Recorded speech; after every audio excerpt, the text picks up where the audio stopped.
Panorama TVC de volta aqui pela TV Câmara de São José do Rio Preto. E agora o assunto é assédio moral e sexual nas empresas. O caso envolvendo o presidente afastado da CBF, Confederação Brasileira de Futebol, abriu novamente a discussão sobre esse tema. E para falar sobre ele, nós convidamos o vice-coordenador da Comissão de Direito do Trabalho da OAB São José do Rio Preto, Gustavo Esquive. Gustavo, boa tarde, você me ouve bem? Boa tarde, ouço sim. Boa tarde a todos. Bom, Gustavo, a gente tem acompanhado a repercussão nas mídias, né, nos últimos dias, a respeito desse caso que de fato chocou muito a audiência. Mas sabemos que são milhares de casos relatados nos últimos anos de assédio, não é tanto o sexual como o assédio moral. Gostaria que você abrisse a nossa entrevista pontuando qual é a definição de assédio moral. Que caso pode ser enquadrado, pode ser encaixado nessa definição? Certo. O assédio moral, muitas vezes as pessoas acham que ele se restringe àquele comportamento, vamos dizer assim, explosivo de um chefe que de repente fica nervoso, grita com um funcionário, mas ele não se restringe a isso. O assédio moral, ele é definido como uma conduta reiterada durante o contrato de trabalho que vise dar um tratamento diferenciado, um tratamento discriminatório ao trabalhador. E esse tratamento discriminatório, ele pode se manifestar de várias formas.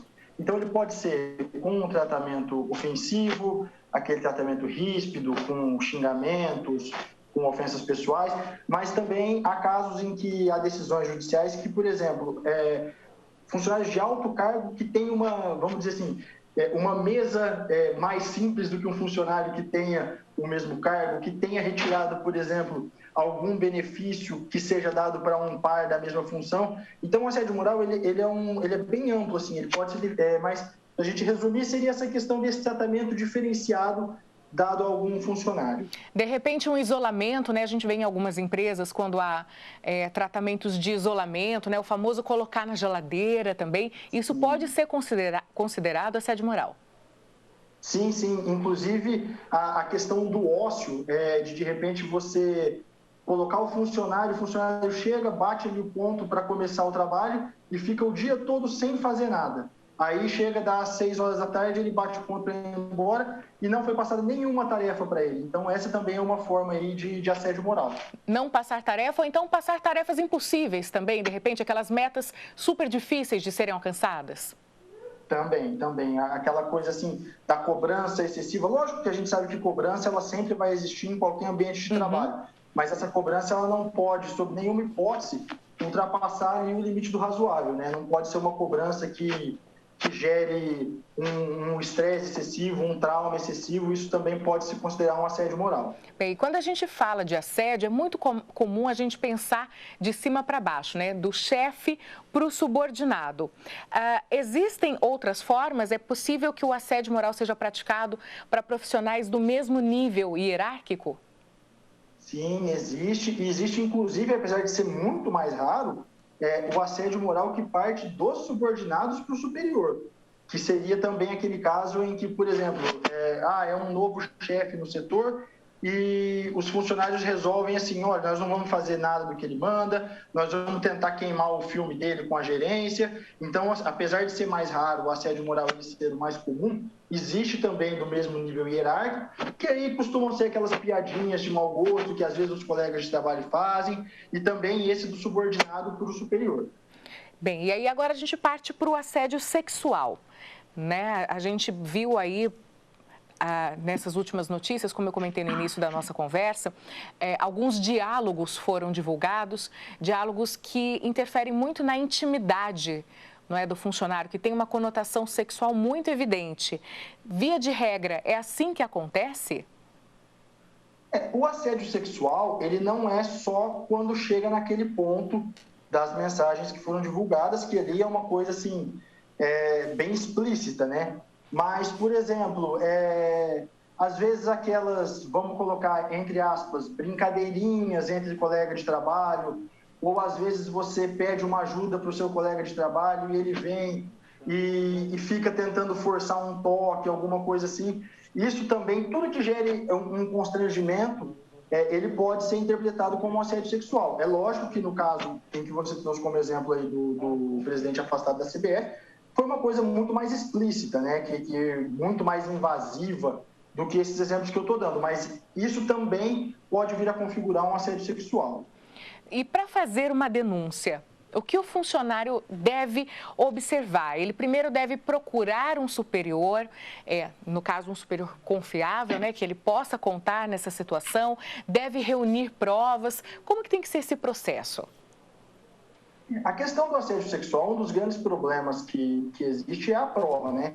Porque ainda o assédio moral, muitas vezes, ele acaba acontecendo na frente de outros funcionários. E o assédio sexual, a gente sabe que ele se dá de uma forma mais velada. Então, ainda no caso da CBF, ela conseguiu essas gravações que serviram como prova aí de forma até cabal, vamos dizer assim, né? Mas não só gravações, de repente, algum bilhetinho com conteúdo mais ofensivo, alguma conversa de WhatsApp, a gente sabe que hoje o WhatsApp acaba todo mundo usando aí, então tudo isso serve como prova. A testemunha também serve como prova, mas é que nos casos de assédio sexual acaba sendo mais difícil uma prova testemunhal para poder corroborar isso que acontece, né?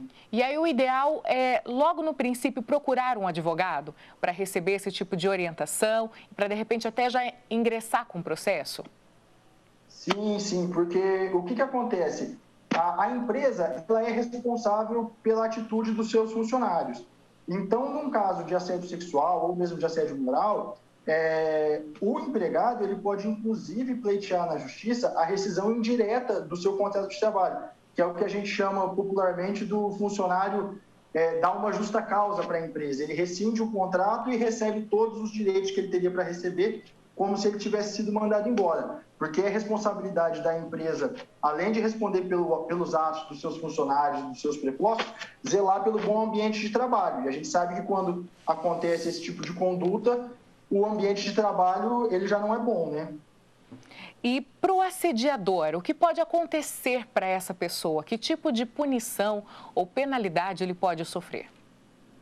Bom, o assédio sexual, diferentemente do assédio moral, ele é tipificado como crime no Código Penal. Então, além de tudo, ele pode responder por um processo crime na esfera penal.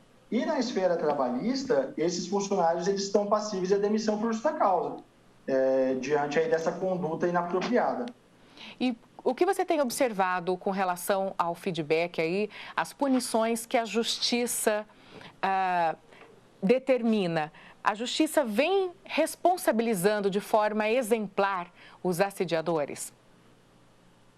No caso, como eu havia te dito, quem acaba sendo penalizado são as empresas, né? Então, assim, num caso de indenização por assédio moral, assédio sexual, quem vai pagar essa indenização é a empresa. É a empresa. Então, via de regra, a punição ela acaba partindo da empresa pro assediador, né? Que aí, no caso, seria essa demissão por justa causa, que é a penalidade máxima no contrato de trabalho. Agora, a gente sabe que, infelizmente, assim, ainda tem muitas empresas que passam a mão na cabeça diante desse tipo de conduta, né? Mas eu creio que isso vem mudando até por conta dessa atuação do Poder Judiciário, porque a empresa sabe que o assediador ele não vai fazer uma vez ou duas, ele vai continuar fazendo enquanto ele estiver trabalhando ali. E isso vai custar para a empresa.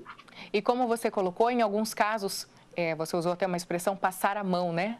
A gente fala também passar pano, enfim, para esse tipo de conduta. Chega a ser uma questão cultural em algumas empresas, Gustavo? Você observa isso?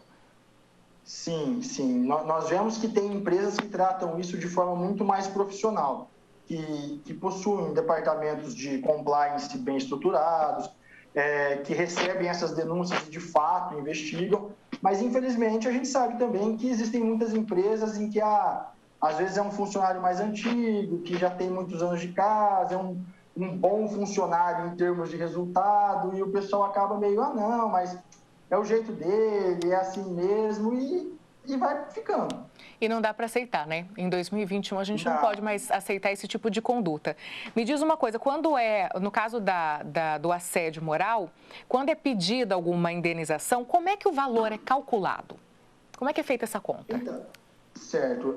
Não existe um parâmetro legal para calcular isso. Então, assim, não existe uma lei que fale assim, se acontecer A, B, C, o valor é X. Então, isso sempre fica a critério do juiz. E claro que varia de acordo com a gravidade desse assédio, né? Então, assim, nós temos indenizações de R$ 5.000 até indenizações de 50, R$ 100.000, ou às vezes algum processo coletivo que seja movido pelo Ministério Público do Trabalho ou até por alguma entidade sindical, onde os danos morais coletivos eles chegam a valores muito superiores a esse. A verdade é que a gente não consegue calcular, né, os danos emocionais aí para um funcionário, para um trabalhador que passou por esse episódio. Não deixa de ser uma violência emocional, uma violência psicológica, não é? Sem dúvida, sem dúvida. E isso, infelizmente, é até essa dificuldade de arbitrar uma indenização, né? Porque a gente não tem como botar valor no sentimento de uma pessoa, né? Então, acaba ficando uma coisa assim meio subjetiva, mas, infelizmente, é dessa forma que é feito. E, Gustavo, existe a hipótese, né? Muitas pessoas têm medo de denunciar, têm medo de ingressar com uma ação, justamente pela possibilidade de não ganhar essa ação. Existe alguma possibilidade desse trabalhador sofrer algum tipo de consequência por perder uma causa dessa?